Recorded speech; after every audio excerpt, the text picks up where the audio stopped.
Welcome back, everybody, for another deep dive. This time, we're going to be looking at scenario planning. Yes. Scenario planning is a way to kind of think about the future and make strategic decisions.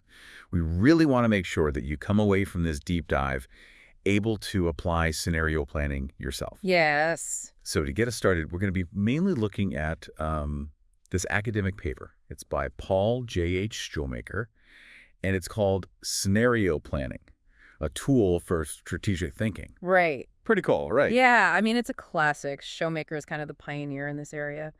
And it's really cool because this paper, it starts off with this really compelling story. Yeah. Tell me about it. So back in 1910, Scientific American, Wow. the leading scientific journal. Respected. Yeah. They were skeptical about airplanes. They didn't think airplanes would amount to much. Hard to imagine that now, huh? Right. I mean, we take it for granted that we can hop on a plane and fly across the world. Yeah. But back then, it seemed crazy. So does this kind of show why we need scenario planning? Like, what's the point here? Exactly. It's a perfect example of how even really smart people can get things wrong because they're stuck in their current way of thinking. Yeah. Scenario planning helps us to break free from those assumptions and see a wider range of possibilities. So instead of predicting the future, we're coming up with all these what ifs. Precisely. Yeah. And Shoemaker, he uses this really great analogy. He says scenario planning is like creating a map for a mountain climb. Oh. You need a detailed topographical map, sure, but you also need to consider the weather, other hikers, unexpected events. Scenario planning is about creating a more comprehensive map for navigating the future. Okay, I get it. But doesn't that feel kind of overwhelming? Like thinking about all those possibilities, how do we keep it from like getting too out there? Yeah, that's a great question. And that's where a clear process comes in. And Shoemaker outlines a really helpful one in the paper. Oh, good. And the first step is to define the scope. So ask yourself, where do you want to apply this? Is it your career? Oh. A specific project, a relationship? You got to set some boundaries, right? Like a time frame, key players, maybe a geographic area. So it's not like we're trying to map out the entire future of like the planet, right? Just something more specific. Right, exactly. What happens next? Okay, so next, you have to identify the major stakeholders. Okay. This means figuring out who are the people or groups that are going to be most affected by the possible futures you're exploring. Okay. And what are their motivations? Understanding them is going to help you create scenarios that are more realistic. Yeah, that makes sense. Because sometimes people's reactions can be the most unpredictable part. Absolutely. People can throw a real wrench in the works sometimes. Okay, so we've got our scope, we've got our stakeholders. What's next on the to-do list? Okay, so now we need to identify the basic trends. Okay. Those underlying currents that are already shaping the future. So things like technological advancements, economic shifts, social change, political movements. Right. These are the things that are kind of like likely to happen no matter what specific scenario unfolds. So these trends are kind of the constants in the equation, yeah, right? But what makes a scenario unique or different? That's where the key uncertainties come in. The uncertainties. Yeah, those are the big unknowns, the things that could really shake things up. These are the elements that could drastically change the game, creating, those different branches in our scenario tree. Interesting. So the trends are the knowns and the uncertainties are the unknowns. Yeah. Exactly. Like, are self-driving cars going to become the norm, or are people going to be more into, like, flying cars? We don't know yet. That's an uncertainty. Okay, so once we've figured out those uncertainties, what do we do? Well, then you can start constructing your initial scenarios. And a good way to start is to create two extremes, like a super positive scenario and a really negative one. Oh, okay. This helps you kind of stretch your thinking and open up a wider range of possibilities. I like that. It's like setting the boundaries, right? Yeah, exactly. And then you can fill in the middle with more nuanced scenarios. Cool. But how do we make sure these scenarios aren't just totally made up? That's a great point. The next step is to check for consistency and plausibility. Okay. So you got to ask yourself, does each scenario make sense internally? Like, is it logical? And are they credible based on what we know about the world? We want to avoid scenarios that are just like pure science fiction. Right. We're not writing a movie script here. Exactly. We want scenarios that are grounded in reality. Yeah, finding that balance between creative thinking and like staying realistic. Right. It's an art. It definitely is. It is. It really is an art. And remember, it's not a one-time thing. Right. It's an ongoing process. You'll refine your scenarios, get feedback. You got to adjust. as needed, right? Right. It's not about being like totally accurate, but more about having a way to think about all the different things that could happen. Yeah, yeah. I'm starting to see how, like, you could apply this to so many things. Absolutely. Like everything from, like, my own life choices to, like, big global problems. Mhm. But can we go back to that advertising industry case study you mentioned earlier? Sure, yeah. I feel like that would really help, like, solidify this whole process. Absolutely. So in that case study, once they figured out those key uncertainties we talked about, Oh. like globalization, technology changing, and people's media habits, constantly evolving, Yeah. they really started digging into the trends that were already shaping the industry. What kind of trends are we talking about here? Give me some examples. Sure. So they were looking at things like the growing focus on like integrated marketing campaigns, Okay. the fact that brands were becoming more global, Hmm. and this increasing reliance on data and analytics. Oh, right, right. Data is everything these days. It really is. And these trends, they were likely to influence the future of advertising no matter what specific scenario happened. Okay, so they started with those trends, then they used those uncertainties to, like, imagine different futures, really. Exactly. But did they just come up with those different scenarios, like, off the top of their heads? Or was it more, I don't know, organized?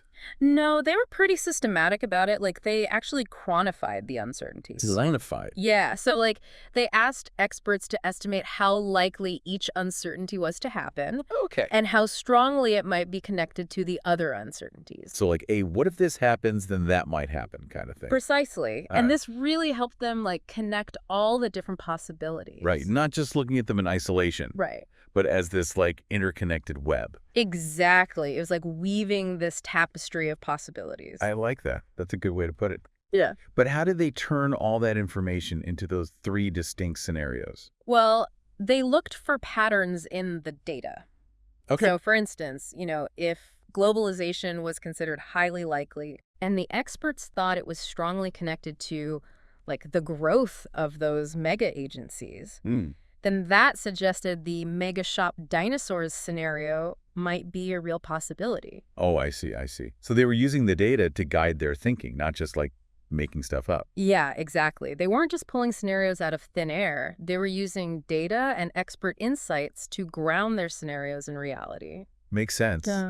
But even with all that data, it still feels like there's some subjectivity involved, right? Oh, absolutely. It's not like scenario planning is some magical crystal ball.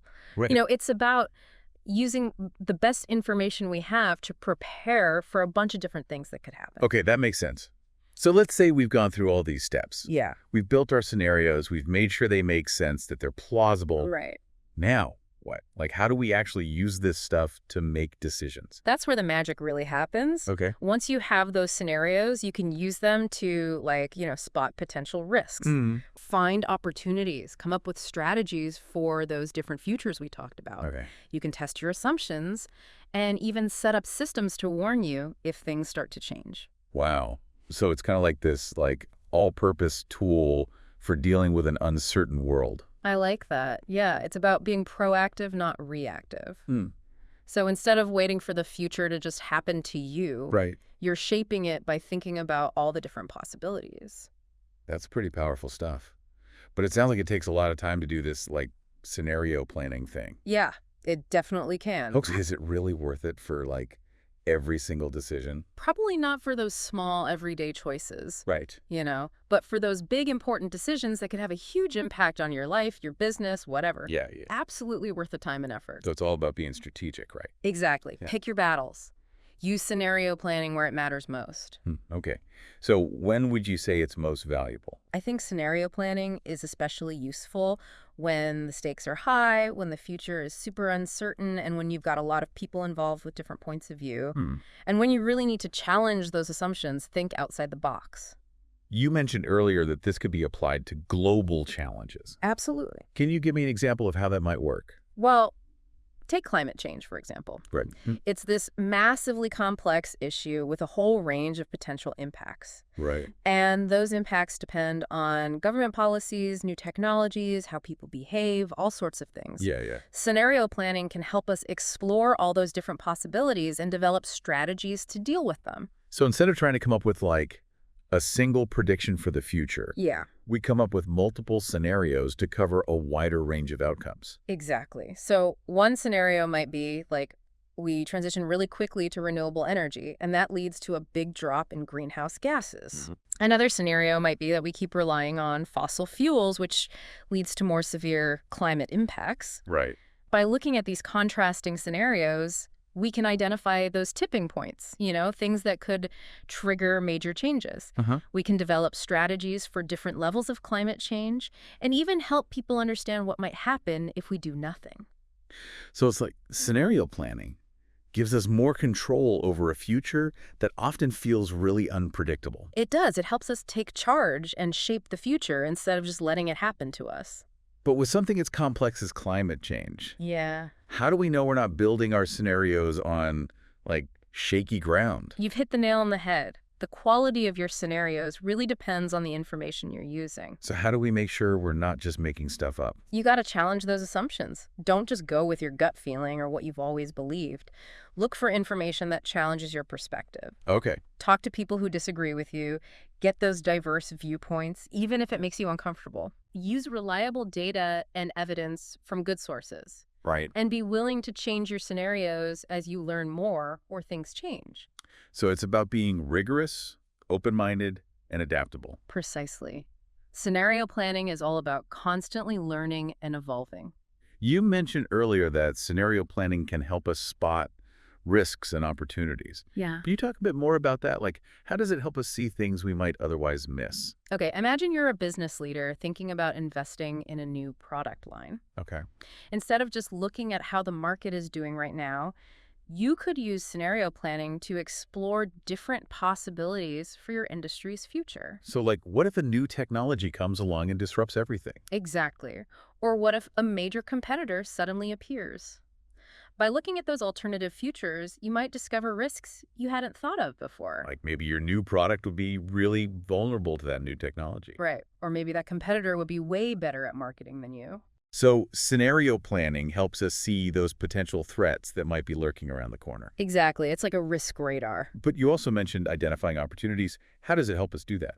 Okay, let's say one of your scenarios shows that consumers are starting to care more about sustainable products. Oh, okay, I get it. If you've already created a product line that's eco-friendly, you're in a great position to take advantage of that change. Right. But if you haven't, you might miss out on a huge opportunity. Exactly. So it's like scenario planning helps us avoid the bad stuff and grab those unexpected good things that pop up. Precisely. It helps you develop a more strategic mindset, one that's always looking ahead. I'm really starting to see how valuable this can be. But before we wrap things up, I'm curious how scenario planning compares to other strategic planning tools. Like, does it replace them or can it work with them?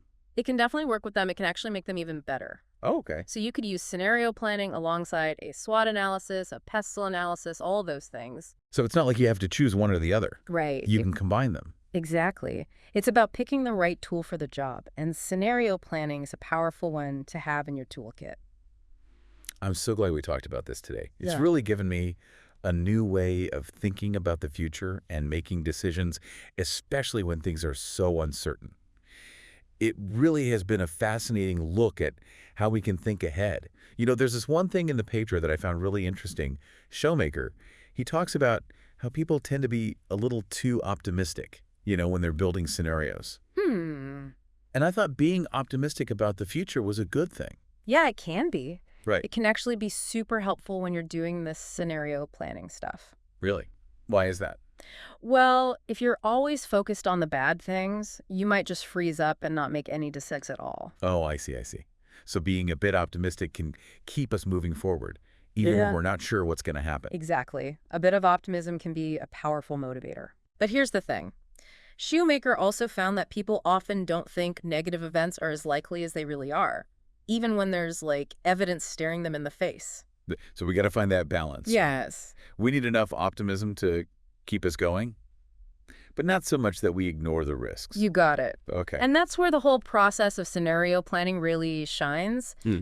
By looking at all sorts of futures, good and bad, we can kind of correct for that bias and make smarter choices. Right, right. It's like they say, hope for the best, but prepare for the worst. Exactly. So scenario planning basically gives us the tools to do both, This whole conversation has been a real eye-opener. It's not about knowing exactly what the future holds, but it's about, like, getting ready for whatever might come our way. I love that. It's about becoming more resilient. Yeah, exactly. And that's so important these days with everything changing so quickly. It is. And the best way to get good at this is to just do it, you know? So go back to those scenarios you came up with earlier and really think them through. What do they mean for the choices you're facing? What can you start doing now to get ready for those different possibilities? That's a great challenge. I'm definitely going to be giving that some thought. And for anyone listening who wants to dive deeper into this, we'll be sure to share some extra resources in the show notes. Absolutely. We'll hook you up with some great books, articles, and online tools to take your scenario planning skills to the next level. Awesome. Yeah. Well, thanks for joining us on this exploration of scenario planning. We hope you learned something new and feel ready to embrace the future, whatever it may hold. Until next time, keep those scenarios flowing.